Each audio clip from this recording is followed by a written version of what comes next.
IT college में छात्राओं से लव जिहाद और दुष्कर्म के मुख्य आरोपी फरहान ने एसआई से पिस्टल छीनने की कोशिश की और इसी दौरान उसके पैर में गोली लग गई। इस मामले में अब सियासत हो रही है। कैबिनेट मंत्री विश्वास सारंग ने कहा कि ऐसे अपराधियों को पैर पर नहीं छाती पर गोली मारनी चाहिए। सारंग के बयान पर नेता प्रतिपक्ष उमंग सिंघार ने कहा कि लव जिहाद के आरोपी को सीने पर गोली मारने के लिए मंत्री विश्वास सारंग बयान देते हैं, लेकिन आदिवासी बच्चों के साथ जो अत्याचार हो रहा है उस पर कोई मंत्री जवाब क्यों नहीं देते। इसके अलावा सारंग के बयान पर ऑल इंडिया उलेमा बोर्ड के अध्यक्ष काजी अजमत शाह मक्की ने कहा कि ऐसे अपराधी को गोली मार देना चाहिए। इससे हम सहमत हैं, लेकिन पहले राम रहीम और आशाराम बापू को गोली मार दी जाती तो हम फैसले का स्वागत करते। काजी अनस अली ने कहा कि कानून के दायरे में ही काम हो, कड़ी से कड़ी सजा दी जाए। वहीं मुस्लिम स्कॉलर तौकीर निजामी का कहना है कि फरहान ने गलत किया है, इस्लाम में यह अपराध है, इसलिए उसे सजा मिलनी चाहिए। उसके पैर पर नहीं छाती पर गोली मारनी चाहिए।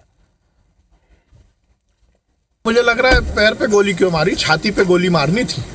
ऐसे लोगों को जिंदा रहने का अधिकार नहीं है। पृथ्वी पर बोझ हैं जो लव जिहाद या इस तरह के कुकृत्य करेंगे, उनको इस देश में, इस प्रदेश में रहने का अधिकार नहीं है। सरे राह उनको गोली मारनी चाहिए और ये संदेश देना चाहिए कि इस तरह के कृत्य करने वालों को बख्शा नहीं जाएगा।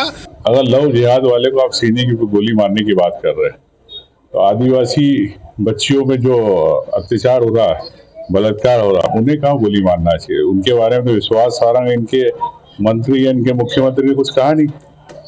तो मैं समझता हूँ कि ये एक ध्यान भटकाने की और विषय से भटकाने की राजनीति है। बहुत अच्छी प्यारी बात कही कि ऐसे आदमी को गोली मार देना चाहिए। तो ठीक है, हम बिल्कुल सहमत हैं उनकी बात से। राम रहीम है, उनको गोली मार दी जाए। पहले आसाराम बापू हैं, उनको गोली मार दी जाती। तो हम बिल्कुल उनके इस फैसले का स्वागत करते हैं। बिल्कुल खूब।